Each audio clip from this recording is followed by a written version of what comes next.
Hey, what's up guys, John here. If you use a debit or credit card, pay very close attention to what's coming over the next 120 days. The Department of Justice just sued Visa for billions of dollars. The Department of Justice sued Visa, accusing the credit card business of reaping big profits by shutting out rival payment processors and passing costs to consumers. Donald Trump is working aggressively to reduce interest rates charged by credit cards. We're going to put a temporary cap on credit card interest rates at 10%. We can't let people have to pay 25% and 22% interest. Kamala Harris and the Biden administration saying the same exact thing, except a little bit different. They're just reducing their fees and reducing, what they can make on a business relationship. The Biden administration announced a new rule yesterday limiting most credit card late fees to no more than $8 a month. Today I'm launching a new strike force on unfair and illegal pricing to crack down on companies who break the law while keeping prices high for American consumers. And so when you look at the consolidation with Discover, which just happened months ago, you start to look at the consolidation of these credit card companies, the falling consumer, and all of these laws that are being brought forward, you'll realize that in the next 120 days that everything that we know about America is going to change. Look at the numbers. The numbers, they speak for themselves. 48% of Americans depend on a credit card to cover just essential living expenses. This is more common among younger generations. 59% of millennials use credit cards for living expenses. Conversely, only 29% of boomers rely on credit cards to cover essential expenses. 39% of Americans worry they can't pay their bills. You have 29.6% of Americans in the U.S. top 100 largest metros behind on at least one bill. This was 1 year ago. Consumers are in a worse spot today than they were a year ago, that's for sure. 15 million Americans, including those making more than 100 grand, use buy now, pay later just for food. Americans are now using this buy now, pay later apps, which were once very big for purchases like electronics and furniture, to now pay for necessities like their groceries. When you look at what's coming, you'll realize everything is going to change. We're going to see evictions skyrocket in this country and the auto repossessions go through the roof. Now look at this. In July, a report on the fall of Denver and the fall of Ohio, 2 months before the media. In 2023, I predicted federal rent control would come and food price controls would come to combat inflation. The White House is now working to make both of these laws. Passed the first ever federal ban on price gauging on food. My incredible team provides tomorrow's news today. Only 30% of all viewers are subscribed. If you subscribe, the algorithm will reward the channel and we can expand and grow and hire more researchers. Thank you for simply clicking the red button to subscribe to the channel. Now on to the video. It's absolutely shocking. You've probably seen this clip, but I'm going to show you this clip so that way it paints the clear picture as to how this is all working. Many people are saying when he wins, everything's going to be better. Everything's going to be. Just look at this. His entire family built everything they have off of credit, off of borrowing on assets, off of being able to get loans. Without that, they would have never been able to build half of what they built. And that's completely fine. You have an asset, you borrow against it. If you want to borrow against it, it's your asset, you borrow against it. But when all the lenders and the banks are getting greatly punished, what is that going to do for an American, a middle-class American that wants to borrow against their home, borrow against their assets? It's going to reduce it, right? And so he or she that does not have the assets, they don't have the credit, they're not going to be able to actually play the game, right? He says that 10% caps. And to help them with credit card debt under the Kamala Harris economy, we will have a temporary 10% cap on credit card interest rates because they're paying 20 and 25% and they're getting decimated. There are no laws with how much a credit card company can charge with their interest rates. There's no usury laws on this. You can look it up. And so when you put a 10% price cap, what they're basically saying is we're going to reduce the incentive for these credit card companies to lend money.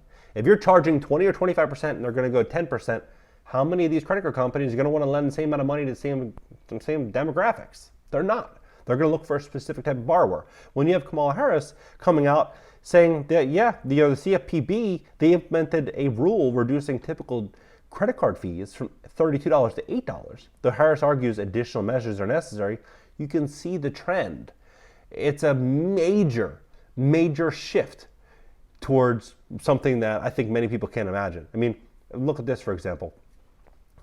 And I'm not saying one person over the other. I'm saying they're both going to be taking us to the same outcome. I mean, this is Mother Jones, and saying right here, December 2019. It says, how we help build a financial system that's great for banks and terrible for the rest of us. And it says right here that he did not create the system, but he used his influence to strengthen and protect it. He cast his votes that deregulate the banking industry, makes it harder for individuals to escape their credit card debts and student loans, and protect his state status as corporate bankruptcy hub. So, facts are facts at the end of the day. Facts are facts. When you look at this this lawsuit, before I even show you this, these are the default rates per state. Default rates are 15-20% on an average across America. There's like one or two states that are 15%, 14%, but most are 20-25%, right? Some even higher.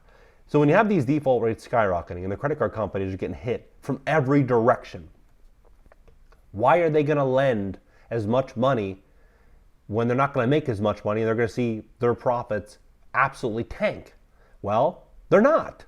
The Department of Justice, this came out an hour ago. The Department of Justice sues Visa over debit card market monopoly. And it says here that the Justice Department on Tuesday filed a lawsuit against Visa alleging that the company maintained an illegal monopoly over the U.S. debit card market.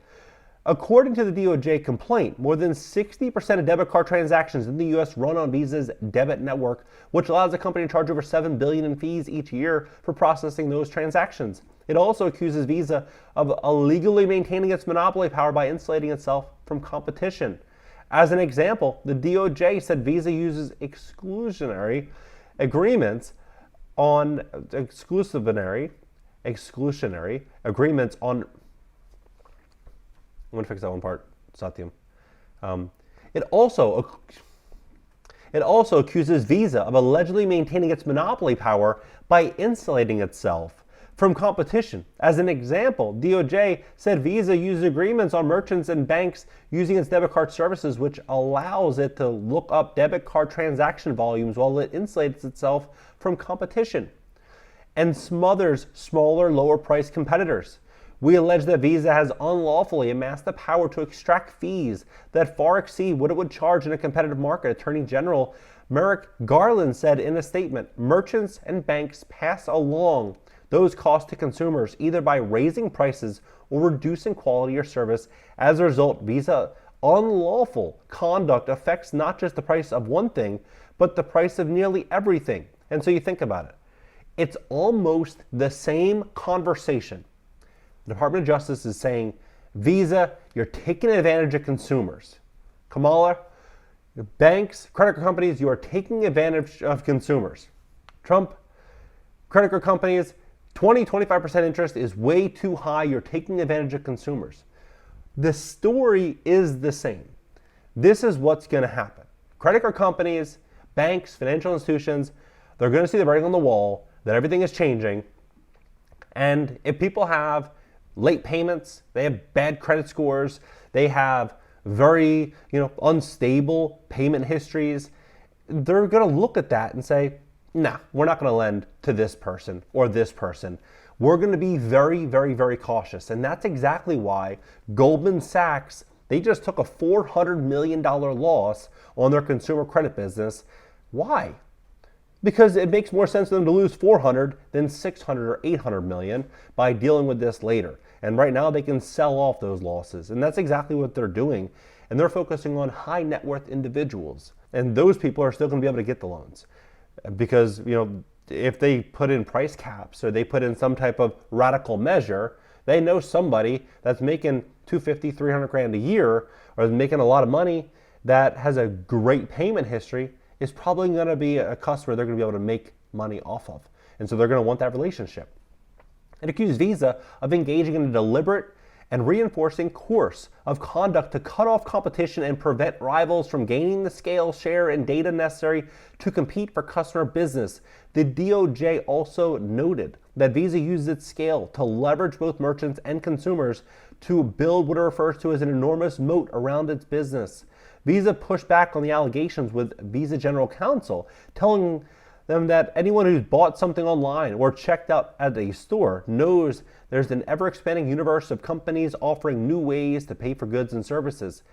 Today's lawsuit ignores the reality that Visa is just one of many competitors in a debit space that is growing with entrants who are thriving, which I would argue is true. There's so many different ways in which people are making payments today. This isn't the 1990s anymore. A lot of people making payments in all different directions, but they're saying, you know, it's the fees. It says the settlement would lower and cap swipe fees, resulting in an estimated savings of $6 billion a year for merchants. That's if consumers still have access to the same level of credit. If they lose access to these credit lines, then are they going to get $6 billion in savings for merchants? No. Merchants are going to be taking a loss because there's going to be less people out there spending. And so, you know, this is Visa and rival MasterCard faced a legal scrutiny in recent months. This summer, a federal judge rejected a $30 billion settlement in a lawsuit related to swipe fees, also known as interchange fees, that the card issuers charge merchants to handle their transactions. Now, I share this information because it's important. It's extremely important. On this channel, I talk about personal finance, real estate, business, and money. Facts only. I don't, in most videos, I won't even give my opinion on it. Just look at things truly for what they are. Remove emotion from the equation. Facts only. Whatever happens in November, we end up in the same location. Credit is going to contract greatly in this country. If you have bad credit, if you have a lot of debt, if you're in a bad situation, now is the time to fix the situation. I mean, really it is. Because if you don't, you just imagine what these credit card companies are doing. Imagine what you would do if you're a credit card company and you're looking at what's going on in this country. You're looking at where consumers are. You're looking at default rates. You're looking at delinquency rates on auto loans. Would you lend the same amount of money knowing your profits are going to shrink by 50 or 60% or more? The answer is no, you wouldn't. You would probably cut off a lot of consumers. And that's exactly what's going to happen. Unfortunately, and I wish that wasn't the case, but you just start to look at what this would look like, crime is actually going to pick up. If people can't get access to credit, you think things are bad in San Francisco and in Chicago and some of these cities now? Imagine things continue to get more expensive and people can't get access to money. Things are just going to get rough, like really rough in this country. So I don't want to see that happen to any of you guys, and I would love to give this information so people can make clear and informed decisions based on what the future is actually going to look like in this country. If you have a credit card balance that you can't handle and you have bad credit, you should work to fix it. If you can transfer that high interest balance from a 25, 30% interest credit card, you could do it to a 0% APR card for 12 or 24 months. It's a smart move. It's a smart play. How do you lose money? If you can pay the entire balance off at 0% APR, you're going to be able to get out of that problem a lot faster. If you have any late payments, medical bills, charge-offs, foreclosures, bankruptcies, repossessions, any issue at all like that in your credit report, we would love to give you a free consultation. Have one of my specialists review your credit report with you at greatcreditfast.com. That's greatcreditfast.com. You can click the link in the description just below this video, schedule a free call. And what do you think about this entire situation? I mean, do you think that we're going to see more Americans getting their credit lines slashed as these laws start to go into effect and things start to hit the fan in this country? Consumer confidence is all-time lows, the lowest it's been in the last 3 years. And small business owners are behind on bills at the highest rate than they've been in a very, very, very long time. Over 40% of American small businesses are behind on their rent payments for September. And 40%. You start to kind of connect all these dots here.